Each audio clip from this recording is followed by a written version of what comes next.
Finally সেই স্বপ্নটা আজকে পূরণ হতে চলেছে। এখন রান্না করার মতো আমাদের অবস্থা নেই, আমাদের বাড়িতে এখন লন্ডভন্ড অবস্থা। এগুলো আমরা ফ্রিতে পেয়েছি। জামা কাপড়, খেলনাপাতি সব দাম করে বিছানায়। হ্যালো বন্ধুরা, আশা করি তোমরা সবাই খুব ভালো আছো, সুস্থ আছো। আমি গ্যারেন চাও, welcome back to another blog. আমাদের বাড়িতে এখন লন্ডভন্ড অবস্থা, চারিদিকে জিনিসপত্র ছড়ানো ছেটানো, ঘরের এখন ডিজাস্টারাস অবস্থা, নিচে তো মানে সাংঘাতিক খারাপ অবস্থা। সেজন্য ওপরে চলে এসেছি, ভাবলাম আজকের ব্লগটা ওপর থেকেই শুরু করি। ওপরেরও অবস্থা ভীষণ খারাপ, দেখতে পাচ্ছ চারিদিকে সুটকেস, ব্যাগ, বালিশ, বিছানার উপরে জামা কাপড়, হ্যাঙ্গার সবকিছু ছড়ানো রয়েছে। প্রত্যেকটা বেডরুমেরই এই অবস্থা। তার একটা বিশেষ কারণ আছে, কারণ আমাদের বাড়িতে এখন মিস্ত্রি কাজ করছে। বহু বছর ধরে আমি একটা স্বপ্ন দেখেছিলাম, ফাইনালি সেই স্বপ্নটা আজকে পূরণ হতে চলেছে। বিদ্যুৎ কালকে বাড়িতে ছিল, আমি অফিসে ছিলাম। কাল শুক্রবার ছিল, মিস্ত্রি কালকে নিচে কাজ করেছে, সেজন্য এখন নিচে যাওয়াই যাচ্ছে না। আমরা বৃহস্পতিবার থেকে ওপরেই শুচ্ছি। আজকে মিস্ত্রি ওপরে কাজ করবে, এখনো স্টার্ট করেনি। এখন আমি ওপরে চলে এসেছি কারণ ভাবলাম যে মিস্ত্রি ওপরে কাজ শুরু করার আগে তোমাদেরকে দেখাই যে আমাদের বাড়িতে কি কাজ হচ্ছে।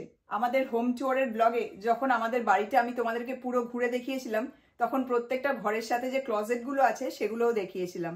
তো মিস্ত্রি এখন ক্লজেটেই কাজ করছে, সেটার জন্যই ক্লজেটে যা যা জামা কাপড় সবকিছু ছিল সেগুলোই বার করে এখন ঘরে ডাম্প করা হয়েছে। ক্লজেট পুরো ফাঁকা করা হয়েছে। তোমাদেরকে দেখাই ক্লজেটটা। এই যে দেখো, এটা হলো আমাদের দোতলার একটা বেডরুমের ক্লজেট। ক্লজেটটা এখন একদম খালি করে ফেলেছি আমরা। আগে ক্লজেটে এখানে একটা র্যাক ছিল, এইদিকে একটা র্যাক ছিল, সেই র্যাকগুলো সব খুলে ফেলেছি। আজকে মিস্ত্রি দোতলায় এই রুমটায় আর নিষ্ঠুর রুমটায় কাজ করবে।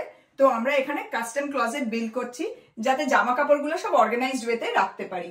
সেজন্যই পুরো খালি করা হয়েছে।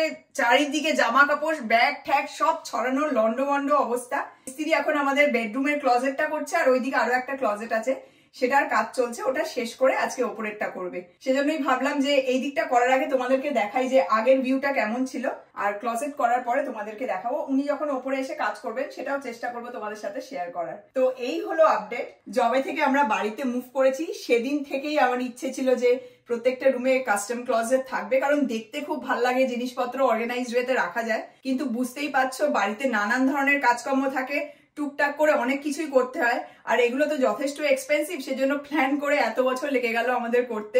ফাইনালি বাড়িতে আমাদের কাস্টম ক্লজেট হচ্ছে, আমার ভীষণ ভালো লাগছে।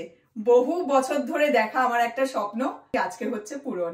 আমি আর বিদ্যুৎ মিলে ক্লজেটের সব র্যাকগুলো খুলে ফেলার পর দেখো ও জায়গায় জায়গায় পুট্টি লাগিয়ে দিয়েছে, যাতে র্যাকের দাগগুলো বোঝা না যায়। এখন পুট্টিটা কাঁচা আছে বলে দাগগুলো বোঝা যাচ্ছে, তবে পুট্টি শুকিয়ে গেলে এই সব দাগ কিন্তু একদম মিলিয়ে যাবে। এইটা মিষ্টুর ঘর, তোমরা ওর রুমটা আগেও দেখেছো। এই ঘরটারও খুব খারাপ অবস্থা।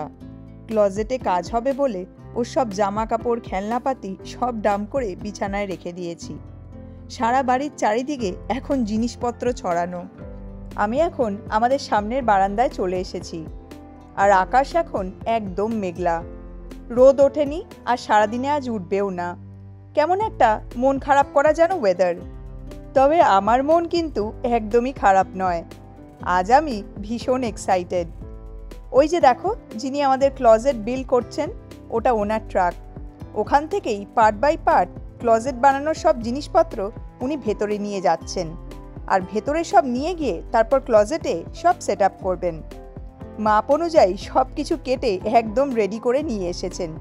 এবার খালি ক্লজেটের ভেতরে নিয়ে গিয়ে খাপে খাপে বসিয়ে স্ক্রু দিয়ে আটকে দেবেন। এটা হলো আমাদের মাস্টার বেডরুমের ওয়াক ইন ক্লজেট।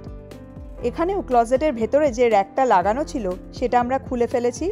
আর দেখো, ভদ্রলোক শেলফ, র্যাক, ড্রয়ার বানানো সব জিনিসপত্র এখানে রেখে দিয়েছেন। এবার এগুলো সব প্ল্যান মতো সেট আপ করলেই কাস্টম ক্লজেট একদম রেডি হয়ে যাবে। আমি এখন আবার দোতলার ঘরে চলে এসেছি। ওপর নিচ করতে করতে আজকে কোমরের অবস্থা একদম খারাপ হয়ে যাচ্ছে। যাই হোক, এই দেখো, ভদ্রলোক দোতলার ক্লজেটে এই ড্রয়ারগুলো ইনস্টল করবেন। এখানে টোটাল 4টে ড্রয়ার আছে, আর ড্রয়ারগুলো বেশ ডিপ আর চওড়া। আমি জানি না তোমরা ভিডিওতে দেখে সেটা বুঝতে পারছো কিনা। প্রচুর জামা কাপড় বা যে কোনো ধরনের অ্যাক্সেসরিজ এক একটা ড্রয়ারে খুব ভালোভাবে এঁটে যাবে। দেখো আমাদের লফটের কী অবস্থা। মিস্ত্রি দাদা কাজ করছেন বাড়ির 3টে ক্লজেটে, আর তার জন্য সারা বাড়ি যেন একদম লন্ডভন্ড আর নোংরা হয়ে গেছে। যদিও দাদা কার্পেট যাতে নোংরা না হয় তার জন্য দেখো কাপড় পেতে তার উপরে সব কাঠের পিস আর বাকি সব যন্ত্রপাতি রেখেছেন, তবুও চারিদিকটা যেন ভীষণ অপরিষ্কার লাগছে। আমি চিন্তা করছি যে কতক্ষণে এইসব কাজ মিটবে আর আমি পুরো বাড়ি পরিষ্কার করব। ঘড়িতে এখন 1:45 মতো বাজে আর বিদ্যুৎ একটু বেরিয়ে খাবার নিয়ে এলো। মানে এখন রান্না করার মতো আমাদের অবস্থা নেই।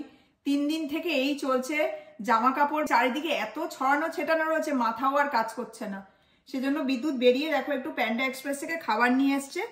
এই যে ফ্রাইড রাইস, তার সাথে এটা হলো চিকেন রোল, আর এটা হলো তেরিয়াকি চিকেন, না? হ্যাঁ, তেরিয়াকি চিকেন। আর তার সাথে এটা হলো কুম্পাও চিকেন। এর মধ্যে চিকেনের সাথে এই বেল পেপার আছে, জুকিনি আছে, এই সব দিয়ে বানানো। তো সেটাই আজকে দুপুরে আমাদের লাঞ্চ। আজকে আর রান্না ঠান্না করিনি, সেটাই এখন আমরা 3 জন মিলে ভাগ করে নেবো। 2টো বক্স এনেছে, এটা মিষ্টুকে দিয়ে দেবো। মিষ্টু এই টেরিয়াকি সস দিয়ে এই চিকেনটা খেতে খুব ভালোবাসে, তো এটা খাবেও। আমি একটু কুম্পাও চিকেন খাবো, আমি টেরিয়াকি চিকেন ভালোবাসি না। আর বিদ্যুৎ দুটোই খেয়ে নেবে। তো এটাই হলো আজকে আমাদের লাঞ্চ। বানানোর এনার্জি সময় কোনোটাই নেই।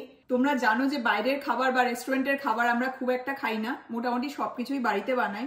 কিন্তু যখন এরকম সিচুয়েশন হয়, মানে করার মতো এনার্জি সময় কোনোটাই থাকে না, তখন এরকম খাবার নিয়ে আসি।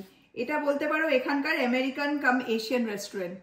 তো এখানে নুডলসও পাওয়া যায়, রাইস পাওয়া যায়, সব ধরনেরই পাওয়া যায়। তো আমরা রাইসটাই নিয়ে এসেছি। এই রেস্টুরেন্টের খাবার যে খেতে আমরা ভীষণ ভালোবাসি তা কিন্তু নয়, কিন্তু বাড়ির সব থেকে কাছে এই রেস্টুরেন্টটাই রয়েছে, বাকি সব হলো আমেরিকান রেস্টুরেন্ট। এখানে আশেপাশে কোনো ইন্ডিয়ান রেস্টুরেন্ট নেই, সেজন্য বিদ্যুৎ চট করে গিয়ে এই খাবারগুলোই নিয়ে এলো। লাঞ্চ সেরে ওপরে এসে দেখি যে দাদা কাজ অনেকটাই এগিয়ে ফেলেছেন। আমাদের 3rd বেডরুমটায় এই দেখো উনি এই শেলফটা অলরেডি ইনস্টল করে ফেলেছেন। আগে যে 4টে ড্রয়ার তোমাদের দেখালাম সেগুলো এই যে এইখানটায় ঢুকে যাবে, আর এখানে ওপরে ওপেন শেলফ হবে। এই দিকটাতে এখনো কিছু করা হয়নি, তবে এখানেও উনি লম্বা শেলফটা বসিয়ে ফেলেছেন। নিচের বেডরুমের ক্লজেটটা কমপ্লিট হয়ে গেছে আর ওপরের একটা ক্লজেটও ডান। মিস্ত্রি দাদা এখন মিষ্টুর ঘরে ক্লোজেটটা বানাচ্ছেন। দেখো কাজ কতটা হয়ে গেছে।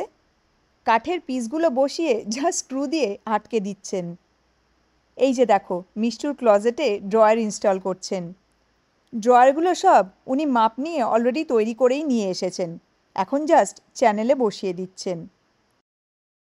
আর এই দাদার কাজ ভীষণ নিট, কাজ করে সঙ্গে সঙ্গে পুছে জায়গাটা পরিষ্কারও করে দিচ্ছেন। আর ওনার কাজের স্পিডও খুব ভালো, এক ফোঁটাও সময় নষ্ট করছেন না, ফটাফট কাজ করছেন। ফাইনালি আমাদের বাড়ির কাস্টম ক্লজেট তৈরি করা একদম ডান। মোটামুটি 2 দিন লেগে গেল কাজ শেষ করতে। ভদ্রলোক একটু আগেই সব ক্লজেটগুলো রেডি ঠেডি করে পরিষ্কার করে তারপরে গেলেন। এবার চলো তোমাদেরকে দেখাই যে ক্লজেটগুলো এখন দেখতে কেমন লাগছে। এই যে দেখো এই ক্লজেটটা, এটা আমাদের বাড়ির সব থেকে ছোট ক্লজেট। এখানে আমরা টুকটাক জিনিসপত্র, তারপর মিষ্টুর ছোট ছোট খেলনা ওইসবই জেনারেলি রেখে থাকি। এখানে আমরা শেলফ মতো করে নিয়েছি। আর এই দিকটা যদি কিছু হ্যাং করার থাকে, যদি ইন কেস আমরা জামা কাপড় হ্যাং করার কথা ভাবি বা প্ল্যান করি, তাহলে এইদিকে হ্যাং করে রাখতে পারবো। ওপরেও দেখো হ্যাং করার জায়গা আছে, আর নিচেও এখানে হ্যাং করতে পারবো। আর এখানে শেলফের মধ্যে দেখা যাক কিভাবে অ্যারেঞ্জ করি, টুকটাক জিনিসপত্র আস্তে আস্তে রাখবো। তো যাই হোক, এটাই হলো সব থেকে ছোট ক্লজেট। এবার চলো ওপরের বাকি ক্লজেট গুলো তোমাদের দেখাই। চলে এসেছি ওপরের একটা বেডরুমে। এই ঘরটার যা অবস্থা হয়ে রয়েছে আমার দেখেই ভয় লাগছে। এনিওয়েজ, এই যে দেখো ক্লজেটের ফাইনাল লুকটা। এখন দেখতে ভীষণ ভালো লাগছে, যেরকম ভেবেছিলাম ওরকমই হয়েছে। এই দিক থেকে তোমাদেরকে দেখাই। এখানে দেখো ওপরের দিকে 3টে শেলফ করা হয়েছে, আর তারপরে 4টে ড্রয়ার। আর ড্রয়ারগুলো বেশ বড় আর বেশ ডিপ। এই দেখো ভেতরে প্রচুর জিনিস রাখা যাবে। আর এগুলো হলো সফট ক্লোজ। এই যে, তো প্রতিটা ড্রয়ারই সেম ব্যাপার। 4খানা ড্রয়ার আমরা এখানে করেছি। এই ক্লজেটটা মেনলি ইচ্ছে আছে আমাদের ইন্ডিয়ান যত জামা কাপড় আমার আর বিদ্যুতের, সেইগুলো এখানে রাখবো। সেজন্যই এখানে হ্যাঙ্গিং এরও ব্যবস্থা করেছি। ধরো পাঞ্জাবি বা ধরো ড্রেস যে কোনো যদি আমার থাকে, সেইগুলো এখানে হ্যাং করতে পারবো। আর শাড়ি আমি জেনারেলি সবসময় ভাঁজ করে শেলফেই রাখি, বা যেখানে রাখি ভাঁজ করে রেখে দিই, কোনোদিন হ্যাং করি না। সেজন্যই এই শেলফগুলো করা রয়েছে। তো এই শেলফে একটা সাইডে বিদ্যুতের পাঞ্জাবি ঠাঞ্জাবি থাকবে, আর একটা দিকে আমার শাড়িগুলো থাকবে। তো মনে হয় মোটামুটি যা জায়গা আছে এই ক্লজেটের মধ্যে আমাদের সব ইন্ডিয়ান জামা কাপড় ভালোভাবে ধরে যাবে। আরো একটা জিনিস তোমাদেরকে দেখাই। এখানে দেখো দুদিকে দুটো ভ্যালেট রড আমরা ইনস্টল করিয়েছি।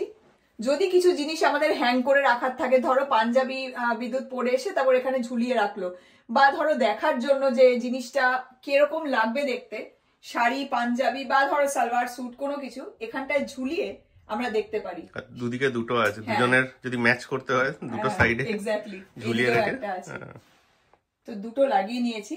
মিষ্টুর ক্লোজেটেও দুটো আছে, এই ক্লোজেটেও দুটো আছে, নিচের ক্লোজেটেও দুটো আছে, এইভাবেই প্ল্যান করে লাগিয়েছি। যদি ম্যাচ করে জামা কাপড় পরার কথা ভাবি তখন দুদিকে দুরকম জামা কাপড়, এদিকে ধরো বিদ্যুতের আর এদিকে আমার জামা কাপড় ঝুলিয়ে দেখে নিতে পারবো যে পরলে কেমন লাগবে, কতটা ম্যাচিং হচ্ছে। তো সেই কথা মাথায় রেখেই দুদিকে দুটো ব্যালেট রড আমরা ইনস্টল করিয়েছি। ফাইনালি চলে এসেছি নিচে আর দাঁড়িয়ে আছি আমাদের মাস্টার বেডরুমের ভেতরে। মাস্টার বেডরুমের এখন হরেবল অবস্থা, সেটা তোমাদের দেখাচ্ছি না যে কি সাংঘাতিক অবস্থা, চারিদিকে জিনিসপত্র জামা কাপড় সব ছড়ানো ছেটানো। কিন্তু তোমাদেরকে দেখাই যে মাস্টার বেডরুমে দুটো ক্লজেট দেখতে এখন কেমন লাগছে। সবার আগে কোট ক্লজেটটা দেখাই। এই যে তোমরা যারা আমাদের হোম ট্যুরের ভিডিওটা দেখেছিলে, তোমরা দেখেছিলে এই ক্লজেটটা। এখানে আমরা জেনারেলি আমাদের কোট ঠোট শীতের জামা কাপড় রাখি। তো এখানে আগে খালি একটা র্যাক মতো ছিল পুরো লম্বা, তো সেটা খুলে নিয়ে তারপরে এই দিকটা হ্যাঙ্গিং করেছি, কারণ যত কোট আছে সবকিছু হ্যাং করেই রাখতে হবে, কোট বা তোমার হুডি বা যে কোনো জিনিস। তো ওপরে বিদ্যুৎ হ্যাং করে রাখবে আর নিচে আমি হ্যাং করে রাখবো। আর তার সাথে এই দিকটা এবার তোমাদেরকে দেখাই।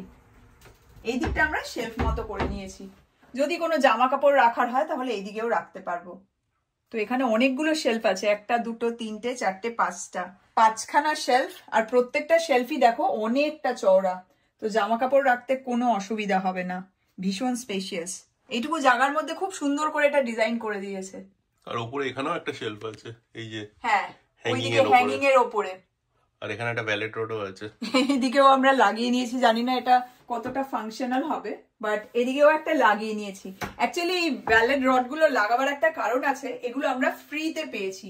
ওনাদের সাথে আমাদের অ্যাপয়েন্টমেন্ট ফিক্স করা হয়েছিল পুজোর আগে, তো পুজোর আগেই ডেটটা ছিল। হঠাৎ করে ওনাদের হয়তো কোনো কোম্পানিতে প্রবলেম হয়েছে, ইলেকট্রিক্যাল ফল্ট হয়েছিল, যাতে এই কাটাকাটি গুলো ওরা করতে পারবে না, কিছু করতে পারিনি। এক সপ্তাহ মতো খুব প্রবলেম ছিল, তো সব মানে তখন যা যা অ্যাপয়েন্টমেন্ট ছিল ওনাদের সব ক্যান্সেল করতে হয়েছে। তো সেটার জন্য কমপ্লিমেন্টারি এই ভ্যালিড রড গুলো আমাদেরকে দিয়েছে। 5টা দিয়েছে না?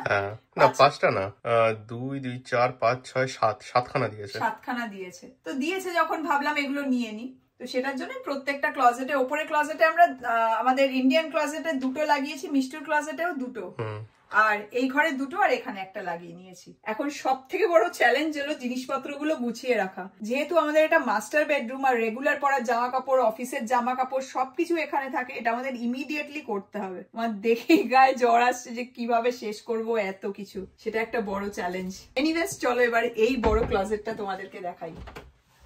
এই দেখো, এই যে এই ক্লজেটটা, এটা আগে তোমরা যারা দেখেছো ক্লজেটটা হোম ট্যুরের ভিডিওতে, তোমরা জানো খালি একটা লম্বা র্যাক ছিল চারিদিক দিয়ে। তো সেই সব খুলে এইভাবে ডিজাইন করেছি। হাফ সাইড হলো বিদ্যুতের আর হাফ সাইডটা হলো আমার। এই দিকটা আগে দেখাই, এইদিকে বিদ্যুৎ জিনিসপত্র রাখবে বলেছে। এইখানে একটা শেলফ করা হয়েছে, अगेन শেলফ গুলো দেখো বিশাল চওড়া, অনেক কিছু এখানে এঁটে যাবে। একটা দুটো তিনটে চারটে 5খানা তাক আছে, আর তার সাথে এই যে হ্যাঙ্গিং করতে পারবে। তো এই দুটো আমার মনে হয় না তো দুটো লাগবে, আমারই লেগে যাবে। তো এইগুলোতে আমরা হ্যাং করবো বলেই রেখেছি, কারণ শর্ট থাকে, আমার টপস থাকে, সেই সবকিছু হ্যাং করে রাখতে হবে। আর এই যে এখানে একটা ভ্যালিড রড আর এইদিকে একটা ভ্যালিড রড, আগেন যদি ম্যাচ করে কিছু পরি তাহলে দুদিকে দুটো ঝুলিয়ে এটাকে ইউজ করতে পারবো। আর এইদিকেও আমি শেলফ করে নিয়েছি 1 2 3টে মতো শেলফ, আর এগুলো হলো ড্রয়ার, 4টে ড্রয়ার। এগুলো যথেষ্ট ডিপ আর অনেকটাই বড় আছে, সবকিছুই এখানে ধরে যাবে। ডেফিনেটলি আগের থেকে অনেকটাই স্পেস আমাদের বেড়ে গেছে। এই যে, আর সব থেকে ভালো জিনিস হলো ড্রয়ারগুলো পুরো খুলে বেরিয়ে আসছে, কোনো অসুবিধাই হবে না জিনিসপত্র রাখতে। আর কি ভালো লাগছে বলতো, নতুন আলমারি ছাড়মারি বা ঘরে ফার্নিচার আসার পরে যে একটা সুন্দর গন্ধ হয় না, ওই গন্ধটা এখন পাচ্ছি। নতুন বাড়িতে ঢুকলে যেরকম একটা গন্ধ হয়, ওই গন্ধটা আসছে, খুব ভালো লাগছে। ইনফ্যাক্ট আরেকটা জিনিস, এগুলোর উপরেও শেলফ আছে। হ্যাঁ, এগুলো তো দেখাতে ভুলেই গেছি। চারিদিক দিয়ে দেখো শেলফ করা আছে, এই যে এখানে তো শেলফ করা আছে, প্লাস ওপরেও আমরা রাখতে পারবো, ওপরেও জিনিস রাখার জায়গা আছে। বেসিক্যালি এই শেলফ গুলো তো কম্বল টম্বল ওইসব গুলো রাখ, যেগুলো মানে সিজনাল এক্স্যাক্টলি বেরোবে আর কি। যে জিনিসগুলো তোমার রোজ লাগে না সেগুলো একদম ওপরের থাকে, ওইভাবেই আমি রাখবো। যে এখন যেহেতু ঠান্ডা পড়ে গেছে, ঠান্ডার জিনিসগুলো হাতের কাছে রাখবো, আর যেগুলো গরমের এখন সেগুলো একটু মানে ভেতর দিকে রেখে দেবো। আর সেরকম হলে আমরা এখানে তাক লাগিয়েও নিতে পারবো, মানে যদি এক্সট্রা তাক লাগাতে এতটা চওড়া না করে মাঝখানে একটা করে তাক লাগিয়ে নিতে পারবে, এই যে এই হোলগুলো দিয়ে লাগিয়ে দেওয়া যাবে। সব রকম ব্যবস্থাই করা আছে, এই যে এগুলো তো ইজিলি মানে এইভাবেই বানানো থাকে। এই হলো ফাইনাল লুক। আপাতত দেখে খুব ভাল লাগছে, কিন্তু এবার গোছাতে হবে। জানি না কতদিনে গুছিয়ে শেষ করতে পারবো, বাট চেষ্টা করবো এই ক্লজেটটা আর কোট ক্লজেটটা যত তাড়াতাড়ি সম্ভব, কারণ অফিস কাচারি শুরু হয়ে যাচ্ছে, তো শেষ না করলে আর হবে না। নইলে নিচে শুতেও পারবো না, এখন তো 2 দিন ধরে ওপরেই শুচ্ছি। তো তারপরে আবার ঘর পরিষ্কার আছে, প্রচুর কাজকর্ম বাকি, মানে আমার ভেবেই এখন জ্বর আসছে। তো দেখা যাক ক্লজেট গুলো গোছানো কতদিনে হয়, চেষ্টা করবো যত তাড়াতাড়ি সম্ভব করে ফেলতে, কারণ বাড়িটাও নইলে নোংরা হয়ে থাকবে। তো গোছানো হয়ে গেলে পরে ক্লজেট গুলো কিভাবে আমরা গোছালাম, তারপরে দেখতে কেমন লাগছে সেই লুকটা তোমাদের সাথে শেয়ার করব। তো অনেক দিনের একটা ইচ্ছে, অনেক বছর থেকে দেখা একটা স্বপ্ন ফাইনালি হয়েছে পূরণ। তো আজকে আমার ভীষণ ভালো লাগছে, ভীষণ আনন্দ হচ্ছে। ক্লজেট গুলো দেখে তোমাদের কেমন লাগলো কমেন্ট করে কিন্তু অবশ্যই জানিও। আমরা প্রচন্ড টায়ার্ড। তো যাই হোক, আজকের ব্লগটা তাহলে এখন আমি এখানেই শেষ করছি। তোমরা কিন্তু কমেন্ট করে অবশ্যই জানিও যে আজকের এই ব্লগটা তোমাদের কেমন লাগলো। আর যদি ভালো লাগে তাহলে প্লিজ একটা লাইক করো। যারা এখনো ফলো আর সাবস্ক্রাইব করোনি প্লিজ করে দিও। আর তোমরা যে যেখান থেকে ব্লগগুলো দেখো, ফেসবুক হোক বা ইউটিউব, তোমাদের যদি ব্লগগুলো ভালো লাগে তাহলে প্লিজ একটু শেয়ার করো। তোমাদের সাথে খুব শিগগিরই আবার দেখা হবে নতুন একটা ব্লগ নিয়ে। তোমরা সবাই খুব ভালো থেকো, সুস্থ থেকো, সাবধানে থেকো, আমাদের সঙ্গে থেকো। Take care and thank you so much for watching. Bye.